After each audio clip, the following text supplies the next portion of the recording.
तो दोस्तों आज हम देखेंगे डीमन स्लेयर के सीजन 5 के एपिसोड 8 को, जिसमें कि मैं कवर करूंगा टोटल 3 चैप्टर्स को, जो कि होंगे चैप्टर नंबर 161 से 163 तक। और अगर तुम लोगों ने अभी तक इसके बाकी के एपिसोड्स को नहीं देखा है तो उनकी लिंक डिस्क्रिप्शन में है, तुम जाकर देख सकते हो। तो चलिए देखते हैं एपिसोड 8 को। तो लास्ट एपिसोड में कानाओ के साथ इनोसुके भी अपर मून सेकंड डोमा से लड़ने आ जाता है और डोमा उसे बताता है कि कैसे उसने उसकी मॉम को खा लिया था। तो अब एपिसोड की शुरुआत में डोमा उन दोनों को बोलता है कि इस दुनिया में ना ही कोई हेवन होता है और ना ही कोई हेल, ये तो बस ह्यूमंस की कल्पना है। ह्यूमन जो कि अच्छे होते हैं, सबका भला करते हैं, उनके साथ हमेशा बुरा ही होता है। बट जो लोग बुरे होते हैं वो एक इंटरेस्टिंग लाइफ जीते हैं और मजे करते हैं और शराब पीते हैं। और लोग ये सोचते हैं कि ये बुरे लोग मरने के बाद हेल में जाएंगे। ये कमजोर दिमाग वाले सोचते हैं, नहीं तो वो जी नहीं पाते। डोमा बोलता है ह्यूमंस कितने बेवकूफ होते हैं। इनोसुके इसकी बात पर बस गुस्सा ही हो रहा था, क्योंकि उसे लग रहा था कि वो उसकी मॉम का मजाक उड़ा रहा है और इनोसुके डोमा पर अटैक कर देता है। डोमा अपनी फ्रोजन क्राउड से अटैक करता है और इनोसुके अपनी बीस्ट ब्रीडिंग की 10th फैंग सर्कुलर फैंग से। डोमा को तो उस लड़ाई में मजा आ रहा था और वो भी इनोसुके की तरफ आगे बढ़ने लगता है। कानाओ भी अपनी फ्लावर ब्रीडिंग से अटैक करने ही वाली थी कि डोमा उसे अपने फैन से दूर फेंक देता है। तभी डोमा वहां से गायब हो जाता है। इनोसुके उसे सामने आने को बोलता है। डोमा बोलता है कि अब जबकि अकाजा मारा जा चुका है तो मेरे पास अब ज्यादा टाइम नहीं है, तब तक तुम इन बच्चों से खेलो।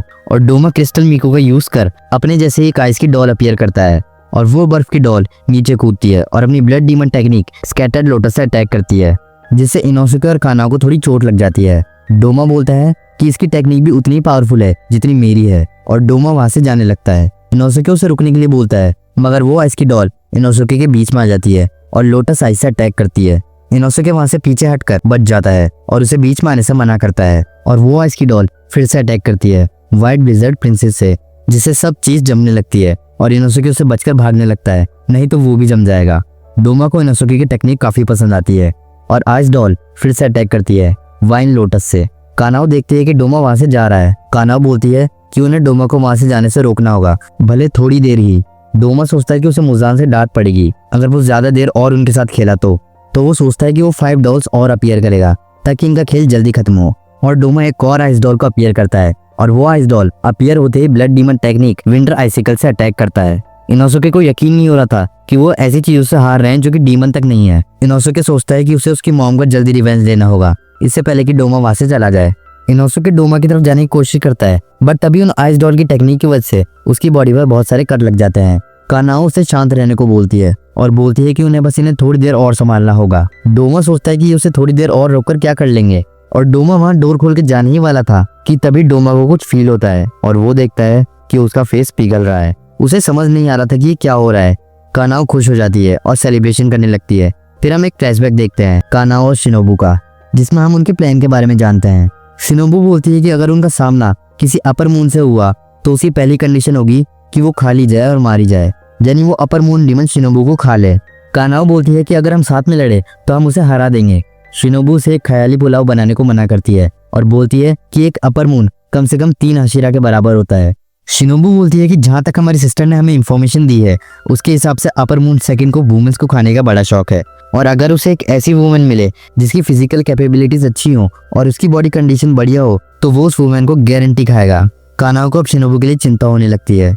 शिनोबू उसे बोलती है कि उसकी बॉडी में अभी भारी क्वांटिटी में विस्टीरिया फ्लावर पॉइजन मौजूद है। ये पॉइजन उसके ब्लड में, उसके ऑर्गन्स में, इवन उसकी नेल्स की टिप में भी है। शिनोबू बोलती है कि उसे इस स्टेज पर पहुंचने के लिए काफी साल लग गए। वो कॉन्स्टेंटली इस पॉइजन को थोड़ा थोड़ा करके एब्जॉर्ब करती थी और इस पॉइजन का वो एक फर्स्ट टेस्ट होगा एक अपर मून पर, और वो नहीं जानती कि ये पॉइजन उस अपर मून पे या मुजान पे वर्क करेगा भी कि नहीं। और अगर कोई डीमन शिनोबू को खा लेगा तो वो उसके साथ 37 किलोग्राम ऑफ विस्टीरिया फ्लावर पॉइजन भी कंज्यूम कर जाएगा, जो कि 70 टाइम्स ज्यादा होता है एक लीथल डोज के मुकाबले। फिर हम वापस प्रेजेंट में आते हैं और डोमा को देखते हैं। डोमा जमीन पर गिर जाता है और सोचता है कि क्या ये पॉइजन है और क्या ये उस लड़की से उसकी बॉडी में पहुंचा है, मगर डोमा को उसकी बॉडी में पॉइजन सर्कुलेट होता हुआ फील नहीं हो रहा था। तभी डोमा के वो आइस डॉल टूट जाते हैं। इनोसुके चौंक जाता है और उसे लगता है कि ये कोई ट्रैप है। कानाओ बोलती है नहीं, ये तो मास्टर शिनोबू का प्लान था, उनका पॉइजन काम कर रहा है, तुम उसके हेड की तरफ आगे बढ़ो। फिर हम वापस शिनोबू और कानाओ का फ्लैशबैक देखते हैं। शिनोबू कानाओ को बोलती है कि उसकी बॉडी का पॉइजन उस अपर मून को काफी हद तक कमजोर कर देगा और तभी तुम मौका देख के उसका हेड काट देना, क्योंकि डीमंस को मारने का ये इकलौता रास्ता है। कानाओ और इनोसुके डोमा की तरफ आगे बढ़ते हैं और सोचते हैं कि वो शिनोबू की लाइफ का सैक्रिफाइस वेस्ट नहीं होने देंगे। वो दोनों डोमा का सर काटने जा ही रहे थे कि डोमा यूज करता है अपनी ब्लड डीमन टेक्निक होर फ्रोस्ट लिली बोधिसत्वा से, और एक बड़ी बुद्धा की आइस की मूर्ति जमीन में से निकलती है और वो मूर्ति अपने हाथों से उनको मारने की कोशिश करती है, जिससे वहां की जमीन टूट जाती है। कानाओ फिर शिनोबू की एक बात को याद करती है।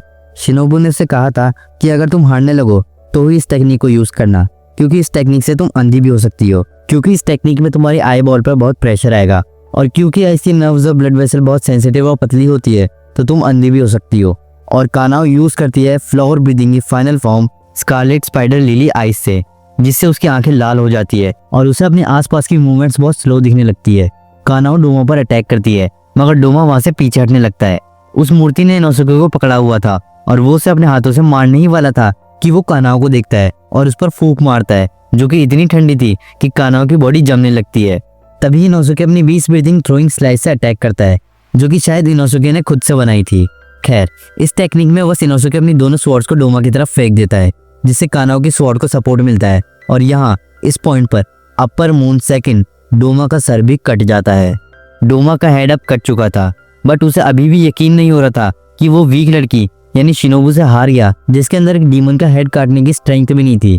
वो उससे हार गया। डोमा सोचता है कि वो हार नहीं सकता, वो बच सकता है, जैसे मुजान भी बच गया था और अकाजा भी बचने ही वाला था। बट धीरे धीरे डोमा की बॉडी के टुकड़े होते जा रहे थे और वो हार रहा था। वो सोचता है कि लगता है मैं नहीं बच पाऊंगा, मैं हार गया। डोमा याद करता है कि कैसे उसकी मॉम ने उसके डैड को मार दिया था और खुद भी पॉइजन पी के मर गई थी। और जब डोमा के सामने ये हादसा हुआ था तो उसे जरा भी सैडनेस फील नहीं हुई थी, और तब तो वो ये कह रहा था कि मेरा फ्लोर गंदा मत करो। और तो और वो तब डीमन भी नहीं था। फिर डोमा अपनी आफ्टर लाइफ में चला जाता है और शिनोबू ने उसके कटे हुए सर को अपने हाथ में पकड़ा हुआ था। डोमा बोलता है कि तुम्हारे पॉइजन ने कमाल कर दिया, मुझे तो पता ही नहीं चला कि वो मेरी बॉडी में सर्कुलेट हो रहा था। शिनोबू बोलती है कि हाँ, मैं जानती थी ये तुम्हें कमजोर तो करेगा ही, और मेरे स्टूडेंट्स में से कोई तुम्हारा सर काट देगा, और ये पॉइजन बनाने में मेरी मदद लेडी तमायो ने की थी। तभी डोमा को कुछ फील हो रहा था और वो बोलता है कि मुझे तुम बहुत अच्छी लग रही हो मिस शिनोबू, मुझे तुमसे प्यार हो गया है। क्या सच में ऐसी फीलिंग्स एग्जिस्ट करती है, और क्या हेवन और हेल भी एग्जिस्ट करते हैं? और डोमा शिनोबू से पूछता है कि क्या तुम मेरे साथ हेल में चलोगी? शिनोबू बोलती है कि तू भाड़ में जा।